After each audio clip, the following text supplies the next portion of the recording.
Our big focus remains the honeymoon horror. As the Sonam Raja mystery deepens, more stunning twists are emerging. NDTV is in fact at the honeymoon crime site. My colleague Saurabh Gupta has been tracking all the finer developments for us. It's over to Saurabh for the latest. Well, thank you, Parmeshwar. For viewers just tuning in, we've been tracking this story, this horrific crime that unfolded during the honeymoon of Raja and Raghuvanshi. Raja Raghuvanshi was found dead in Meghalaya while, of course, they were on a trek. And initially, what was believed to be the case of a honeymoon couple being missing soon turned into a murder investigation with the recovery of the body. The police have made multiple recoveries, multiple pieces of evidence that pointed them towards the involvement of others as well. And with the search continuing, even after the body of Raja Raghuvanshi was found, the search continued for Sonam Raghuvanshi. But the police already had an inkling that perhaps there was more to this.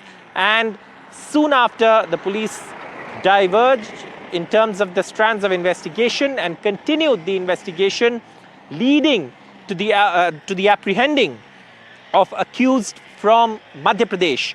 And also, what we know so far is that Sonam Raghuvanshi surrendered in Ghazipur in Uttar Pradesh. She will also be brought to Shilong. So will the other accused. But before we go any further on our rolling coverage of this horrific story that's emerged, let me go across to my colleague Ratnadeep, who's been covering this from day one. Ratnadeep, if I could just ask you, this is a story that you've covered from day one. From the day they went missing to all the other aspects of this investigation. If I could just ask you to narrate for our viewers a brief recap of how this unfolded and the current stage of the investigation.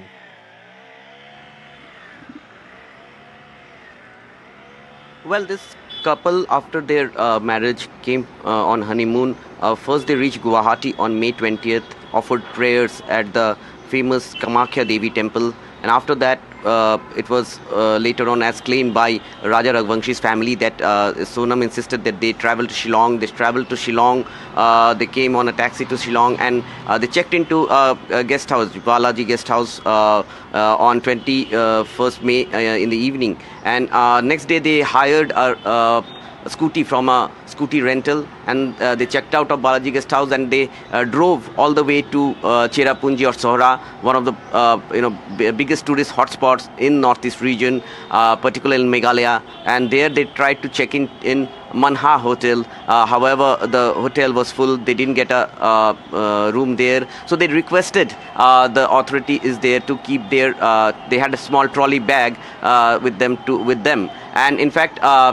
The video footages of Manna Hotel were the first clinching evidence for the investigators as well, given the fact that in that video footage, Sonam Raghuvanshi was seen wearing the same raincoat. That was later recovered a day after the body of Raja Raghuvanshi was recovered on June the 2nd, and from almost in the same area of Weisawdong Falls, where it was an isolated area where the body was recovered. So therefore that was the first lead, and in that video footage of Manha Hotel parking lot, one could see a vehicle parking behind them, a red color vehicle, and there were people inside them, three people wearing masks. So it is believed that they were the same set of people, suspects who have been arrested from Uttar Pradesh and Madhya Pradesh. However, police have to corroborate it. But after parking the vehicle, after giving over the trolley back to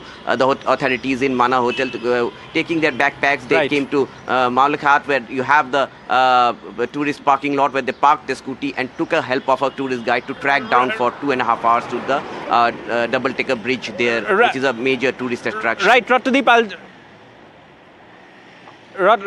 Ratnadeep, I'll just come back to you. In fact, let me just inform my viewers, I'm at the Mana Hotel that you were mentioning, and in fact, that CCTV footage that has now become what the police say a crucial piece of evidence is from this parking lot that is right behind me at the Manha Hotel in Sora, where they arrived on that two-wheeler that they had rented from Shilong.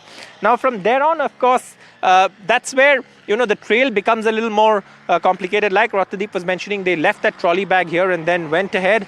And then, of course, they were seen very clearly in that CCTV footage. But what he was talking about is the other accused, perhaps, who the police now had a clue of, given the fact that, there were people that they witnessed in the CCTV footage.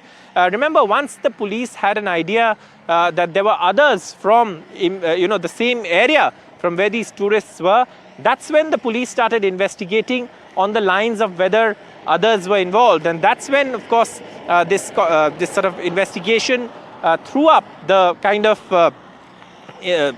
what unfolded days later, with the body of Raja Raghuvanshi being found, and of course Sonam going missing.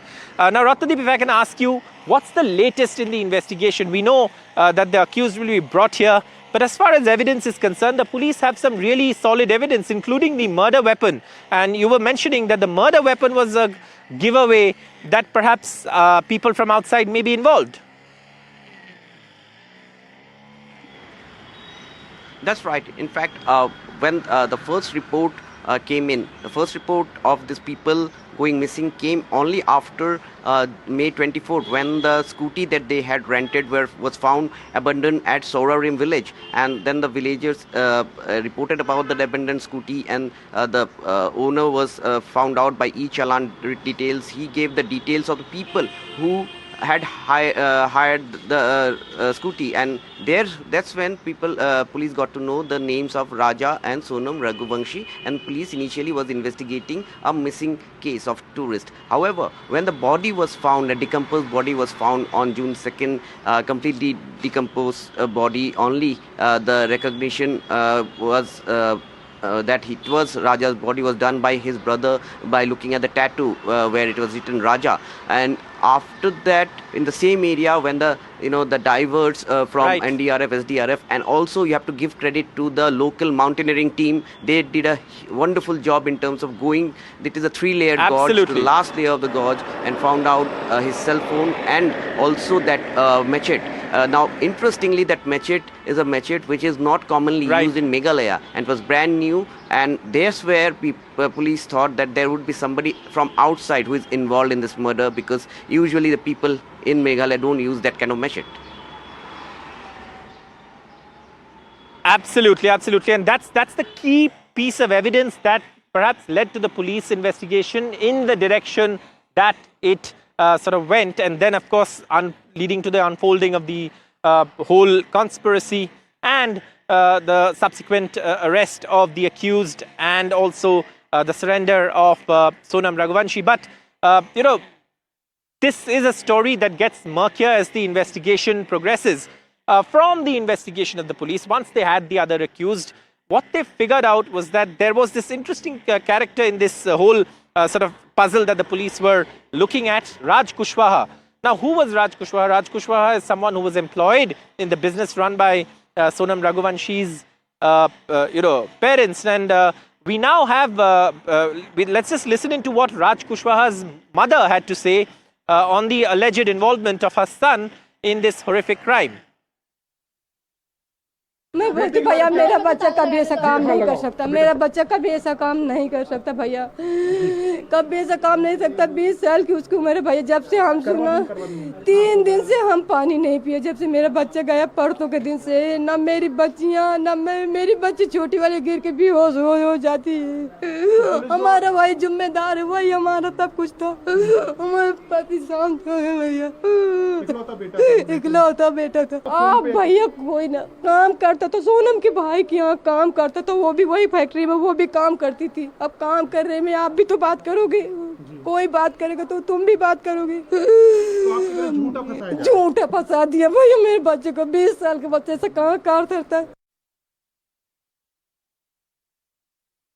Well, the horrific crime, of course, is something that shocked locals in Meghalaya, and also, anyone who's been watching this story unfold. It's something that really has led to some sort of disparaging comments about Meghalaya as well, something that the locals have now strongly reacted to.